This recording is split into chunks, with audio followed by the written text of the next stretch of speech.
Hello everybody, and welcome to Whiz, your family-friendly podcast where we discuss D&D Onslaught, Dice Masters, HeroClix, and the other entertaining games made by WizKids. I'm WizDad, that unreleased Dice Master set that is mysterious and full of intrigue, but never seems to show up on time. I will be your guide for navigating the competitive and casual scenes of the WizKids Triforce of gaming. It is Dice Masters Monday. Today we are going to finish our essential review of Secret Wars. But before that, though, we need to talk about Worlds in the WizKids Progress Report. Kowalski, Progress Report. So for today, I'm going to keep it a little brief because obviously there's not much to talk about yet. Worlds is just around the corner. We're a couple days away from Worlds officially starting. Now you may be thinking, once again, WizDad, why are we talking about Worlds? Dice Masters isn't even there. Well, that's technically true and technically not true. Just a friendly reminder, if you are not on the Discord pages, check out the Dice Masters Discord server, the Facebook pages. We are running a unofficial charity tournament at Worlds. It's going to be held at the Graceland cafeteria, if that makes sense. The Graceland Convention Center cafeteria, right outside where all the other WizKids games are being played. It's going to be on Saturday, which should be, September 16th at 5 p.m. The plan is it's going to be a charity draft tournament. I've got 3 boxes, 3 display cases of Secret Wars. I will have them there to give out for a draft, right? The entry is just a $10 charity donation to the Mid-South Food Bank. We're not accepting money personally. This is all for charity. We do ask that you show some sort of record, like some sort of receipt that you did donate to the Mid-South Food Bank.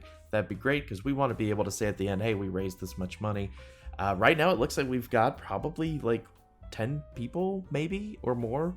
And if you've never played Dice Masters, this is a great time to join in and play. We're going to have plenty of extra sidekicks to be able to show you how to play, show you how to get into the game. If you haven't played in a while, guess what? The game hasn't changed that much, and it's a draft, so you'll be perfectly fine. So come join us, Saturday, 5 p.m. There's not a ton going on Saturday evening. So yeah, just stop on by. We'll do a quick draft tournament. There is a official trophy, which looks great. So definitely join us, because I think it's going to be a great time trying to show WizKids that there is support for Dice Masters, even if they're not sure what to do with it. There is support. The community wants to support the game, and we deserve to be there at Worlds in some capacity. This wouldn't have been a problem if they even just held some rainbow drafts or did something, right? That would have been perfectly okay. We're also still holding hope that we hear some news about House of X during the fan appreciation event. I don't think there was anything at Alliance Open House, but because we've seen some screenshots from there. But once again, maybe they weren't taking screenshots of the Dice Master slide. I'm not anticipating much at Worlds. I'm hoping we get maybe one slide that at least shows House of X, since that is the only set we know of that is slated to be out in November. But that's about all I've got for the progress report. Hopefully next week I will have a lot more information to talk about. But in the meantime, let's finish our Secret Wars Essential Kit. What you need from Secret Wars. I believe we ended right before we got to Molecule Man. So let's hop into fishing with WizDad. Get your gear, little man. We're going fishing. And I mean now. Alright, to get back to where we were with the Secret Wars Essentials list, we're going to start with the Super Rare Molecule Man Cheeseburger Eater. Now, Molecule Man in and of itself is a... he's got multiple lines that are very, very interesting. Multiple, I should say, rarities that are interesting. The Super Rare one, I'm not so sure about. It is a 4 shield. While Molecule Man is active, your Spider-Man characters cost 1 less to field, cost 1 less to purchase, and return to the field zone after they deal combat damage to your opponent. Now, unfortunately, I'm not super savvy on how many Spider-Men there are currently. So it might be that that's one you want to, keep it in your wheelhouse, in the back of your brain, because it's definitely something that could be good. It's just right now, if I were to look out there at the affiliation, there's like Dazzler, and whatnot, but there's not a ton. Right now there's just 14, I believe. Most of them, actually all of them coming out of this set. So looking at the ones out of this set, I don't think I've talked about any yet. So that kind of tells you, outside of maybe Dazzler, that's kind of should be the key concept of maybe it's not good enough yet. But it is one to note. I don't think shouldn't be any Spider-Man in House of X, because Spider-Man wasn't really in House of X. But any future sets that we may have, that is a very good ability for anyone that has Spider-Man affiliation. The Molecule Man that I've used, because it is Fantastic Four, is the Dinosaur Colorado one. That's the rare. When Molecule Man is active, your opponent must pay 2 energy to block each of your Fantastic Four character dice. That's huge. That's awesome. When you're playing the Fantastic Four team affiliation, you probably want him on the field as soon as possible. Outside of like Invisible Women, obviously with the 4 shield cost, you're not getting him out immediately. It's going to take a little bit of ramp to get up there. But once you get him out, though, he does work incredibly well, especially when you get the Thing out there to help kind of take some of the hits.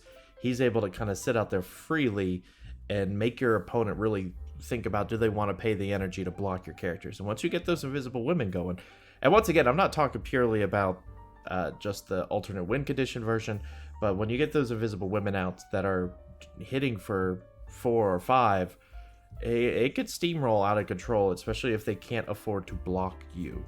So I would say Dinosaur Colorado Molecule Man is one of the key pieces you want to get if you're fielding any sort of Fantastic Four team, or at least a hybrid. The uncommon Molecule Man Megalomaniac is a 3 shield cost. It has Deadly. At the end of turn, KO all character dice that were engaged with this character. It also has a global pay 1 shield. The first character you field this turn is free to field. So that probably you're playing that for the global, less for the deadly part, because he's an okay static character. He's a 2 field cost. Sorry, he has 2 sides that are 0 field cost, and then his highest level is a 2 field cost for 5/5. So you're probably playing that version for the global. Kind of helps you pay for fielding for free, or at least cheaper, especially if you're playing any sort of characters that have a high field cost. Moving on to the key cog in some of the Fantastic Four teams. Let's start. That's Mr. Fantastic. We'll start with Brain Box, which costs 3 masks. It's the rare. When fielded, your opponent, chooses an affiliation. KO 2 target character dice that are not that affiliation. So it's a very good ability that allows you to kind of clear some of the field. It allows you to get rid of some of your opponent's pieces. It really depends on what they have fielded and kind of the timing. It can be a little tricky to time it right, but one thing about Mr. Fantastic is that he is very kind of beefy. He doesn't deal a lot of damage. He's a 1/2 field cost, and he only has a 1 attack, 1 attack, 2 attack, 2 attack going up levels. But he has a 5, 6, 7 health. Like, that's pretty significant. He can take some hits for a 3 cost. So even if you're not trying to use his fielded ability, he's still potentially very good to just kind of soak up some hits. It's also worth it to where if you need to KO your own pieces, maybe you've got a Corvus or something, I don't know, some piece you want to take out on your team, you could field him and hope that your opponent doesn't choose that affiliation and know that's what you're doing. But otherwise, it's good for clearing out certain pieces that might be difficult to take out on your own. The next one is the uncommon Mr. Fantastic Brilliant Scientist. I won't stay too long on this one. He gets an ability, Mr. Fantastic gets +2 and +2 attack and +2 defense while blocking. And then the global is pay a mask. Target character die must attack this turn. That's a pretty good global if you need to kind of make your opponent engage when they typically won't engage. It's alright. I think there are better Mr. Fantastic. The next one's probably the best. But it's not bad if you need someone with that kind of condition, and it's kind of a relatively low cost, once again, a 3 mask to play. The Mr. Fantastic I wanted to talk about is the super rare one. This one is great for a Fantastic Four team. 3 mask. When fielded, roll a die from your bag for each of your active Fantastic Four character dice. So if you can start wheeling those Invisible Women out, Mr. Fantastic's out there, you can kind of... It's like a pseudo prep because you're just rolling dice from your bag for each of your active character dice. So if you've got 4 out there, you're rolling 4 dice, and you could potentially instantly play them, potentially get more Invisible Women, more like a thing, get the character that you need out there. So it's very, very good. I prefer this one over the common version, the first one I mentioned. I like this Mr. Fantastic a lot.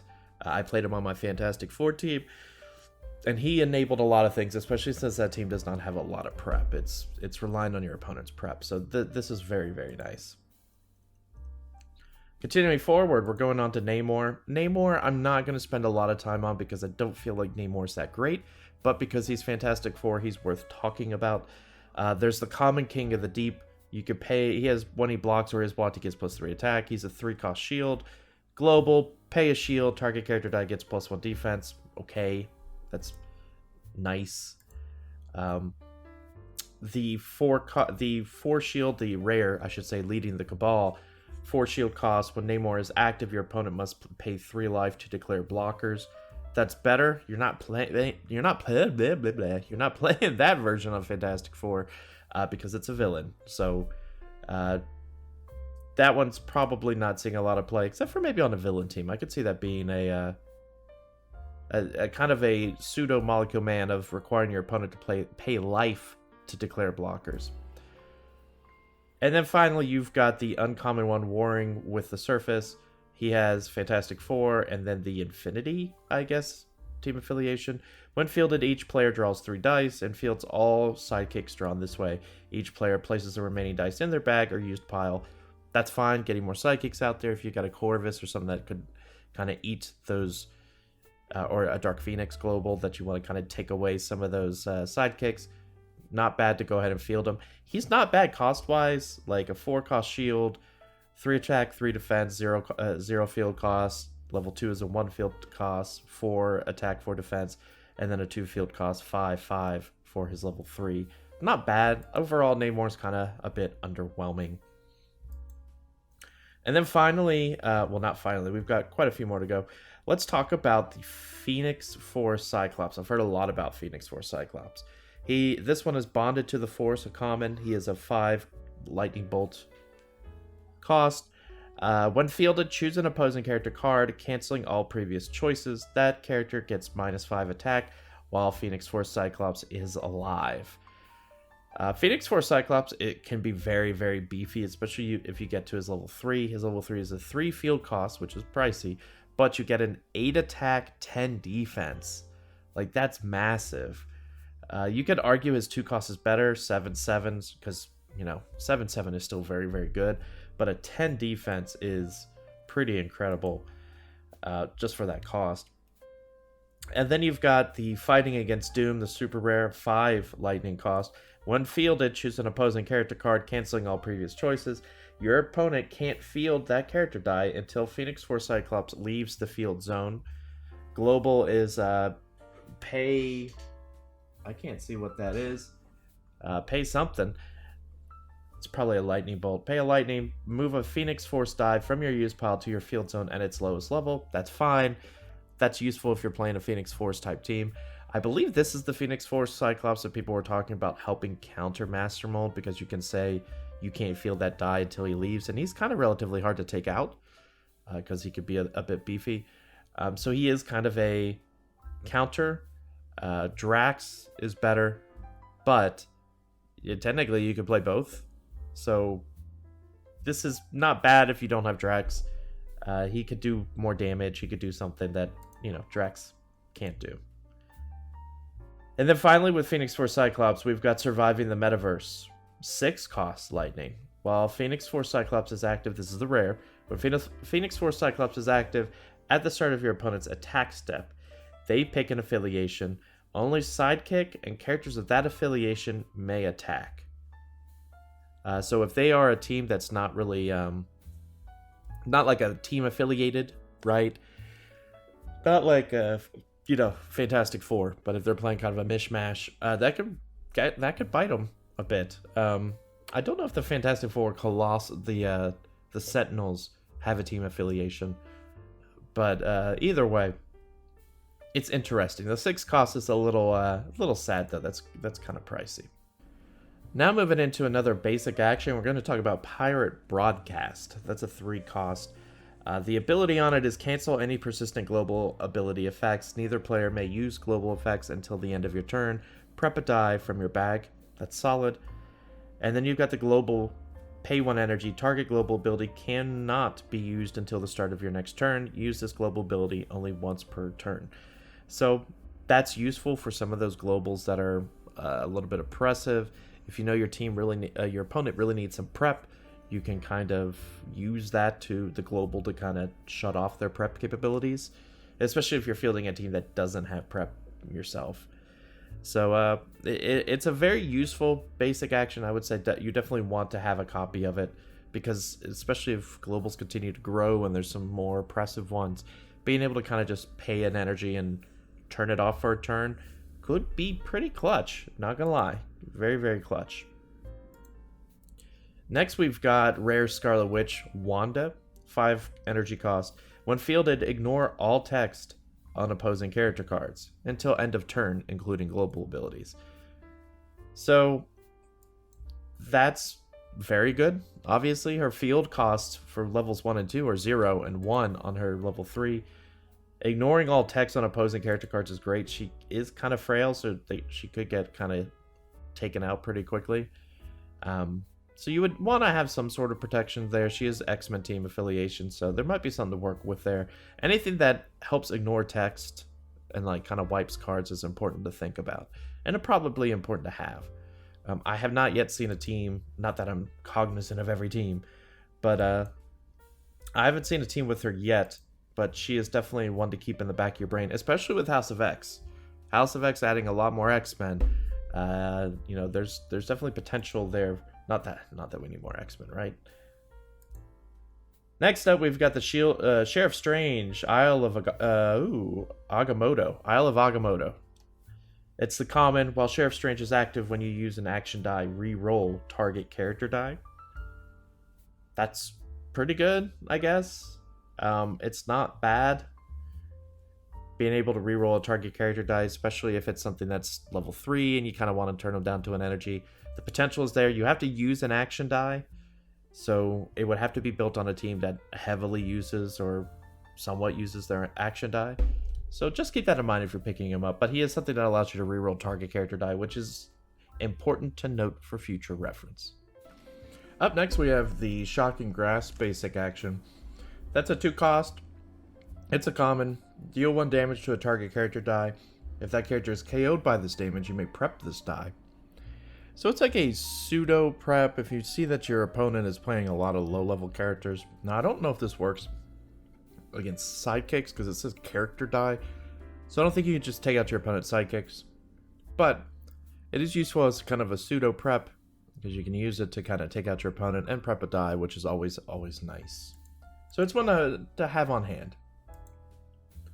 Up next, we have Spider-Gwen the Spectacular. So now we're finally hitting those Spider-Man team affiliations I was talking about before. She's an uncommon, 3 lightning bolt cost. When fielded, deal 5 damage to a target character die. Ooh. Spider-Gwen dice can't attack the turn they are fielded. Okay.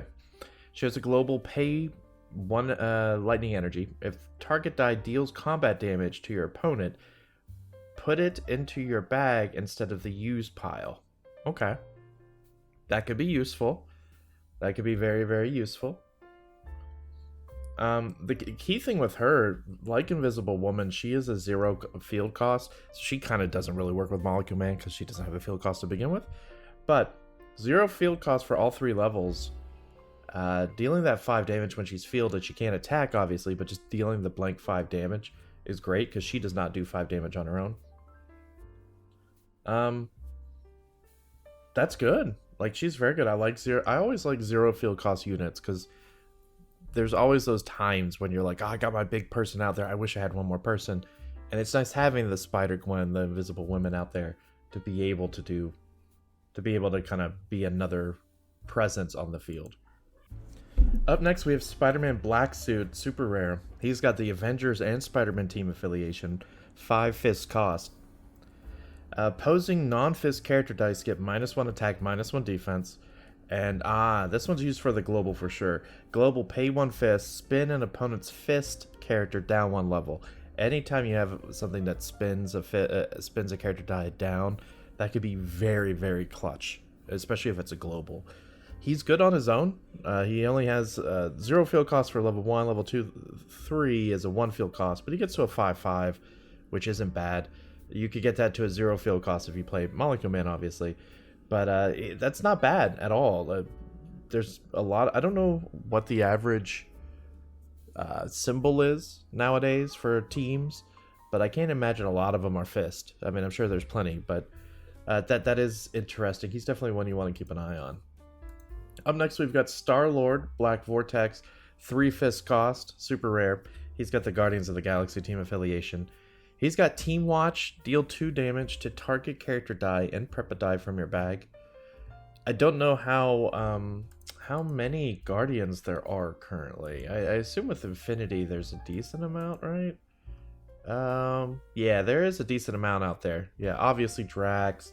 You've got some really good pieces, which we'll cover going into November. So that there's something there with that, with the Team Watch, especially with all the rest of the Guardians pieces, because there's only 4 Guardians in the set, all of them which are Star-Lord. So it's kind of like he's a holdover from Infinity Gauntlet into this set.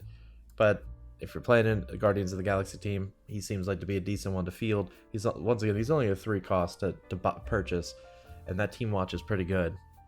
It's kind of like a good method of prepping for your team. Up next, we have Stormbreaker Ray Corbinite. He is a 5 shield cost. He has also got a lot of words on his card. He's got a, what is that? Is that Infinity Watch? Or is it the Thor core? Whatever the Thor symbol is for team affiliation, he's got it. He's a rare. He's got Energize, deal 2 damage to a target fist character die. When fielded, KO target fist character die.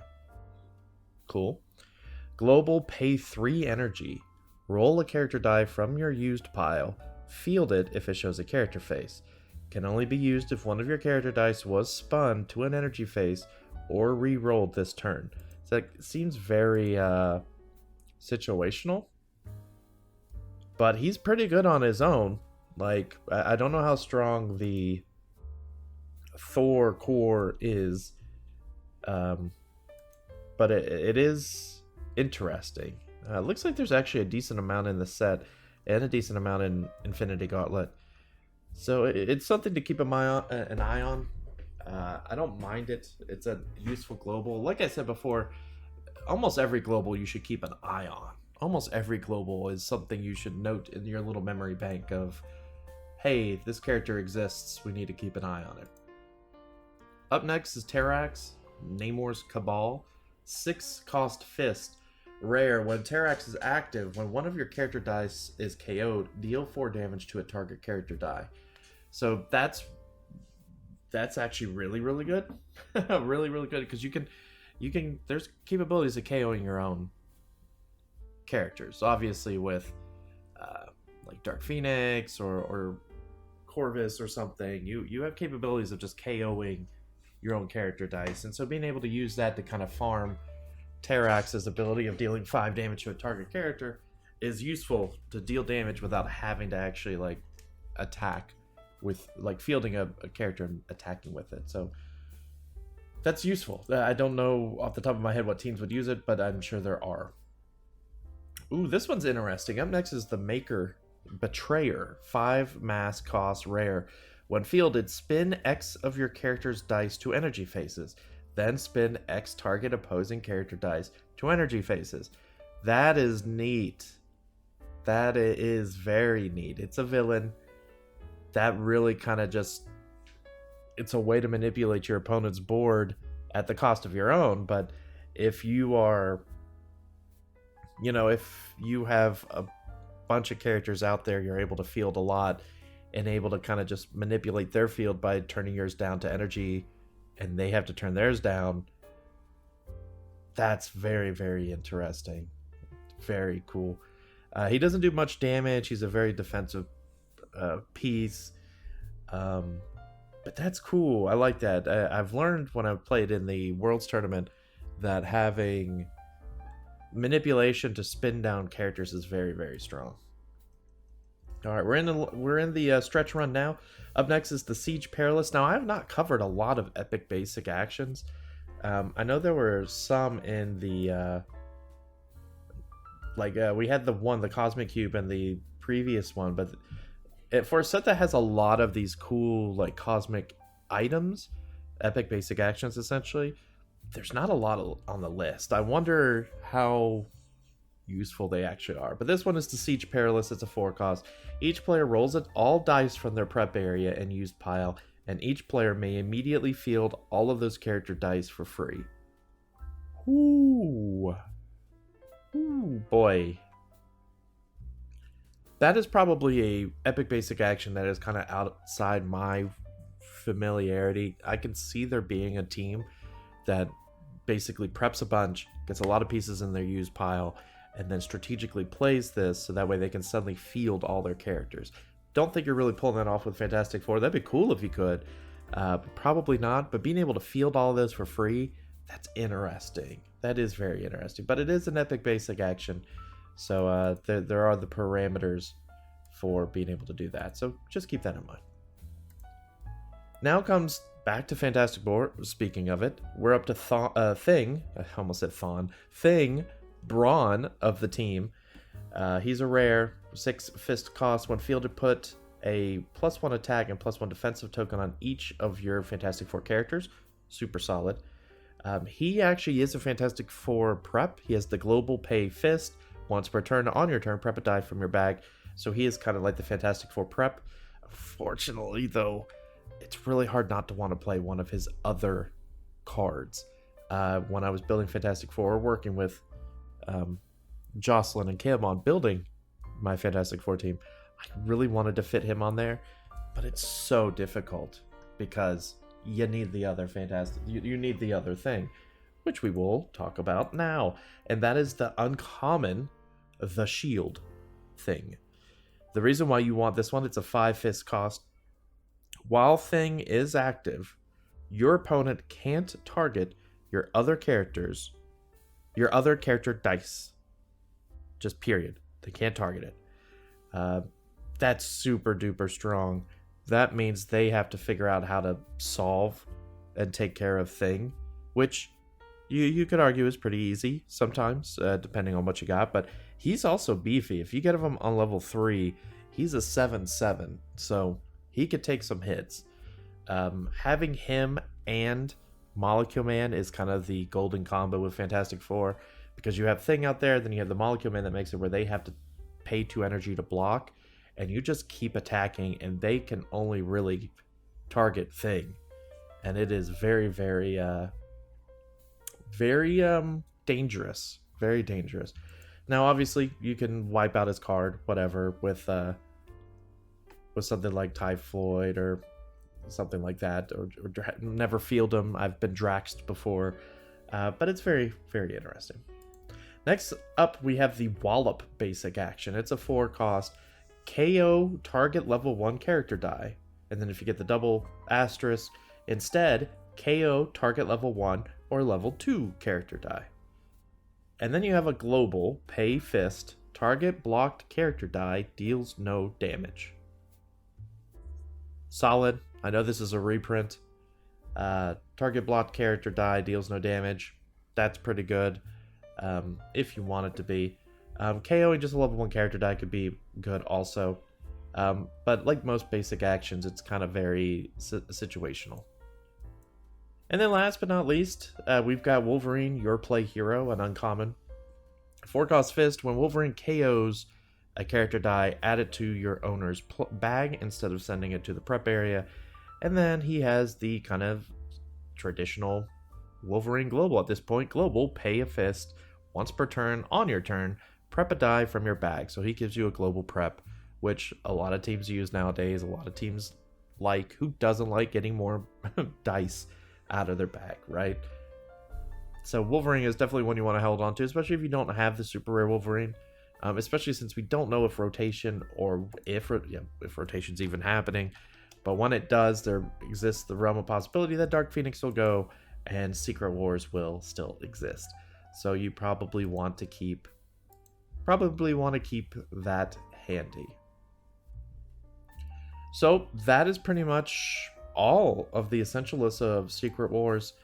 I'm glad I was able to get through it because this is what we're playing with at our Worlds charity tournament. My plan is to go through some of the other sets, and once again, this is a list from DM North, so I did not come up with it. All credit goes to them for creating this list, but I emphasize again, if you're listening to this episode because you're curious about Dice Masters, start with Secret Wars. Plenty of good pieces in it. They're going to last a while. You could build some really formidable teams out of there. You could also, if you want a separate set, feel good about Infinity Gauntlet, just because those kind of go in tandem when it comes to teams. You could probably build a Guardians team out of it. Maybe some Fantastic Four, Spider-Man. It's a lot available out there. And once again, I'll emphasize that Dice Masters is an incredibly fun game that, from what we've been told, WizKids is not dropping as much as it may seem so. They're trying to figure out what to do with it, which makes sense. Well, that's going to do it for this episode of GWiz. I apologize that it's taking me so long to get this episode out. I am in full preparation mode for Worlds, which means I have a lot I'm trying to get through. I'm going to try to record an episode Wednesday, maybe while I'm on the road, because it is a 5-hour drive for me to get to Memphis. So I might record an episode about Onslaught, or just kind of a general Worlds episode for Wednesday, Worlds Wednesday.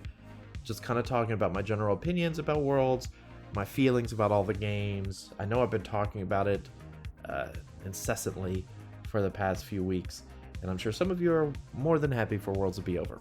But until then, thank you guys for listening to this episode of GWiz, and you have a fantastic day.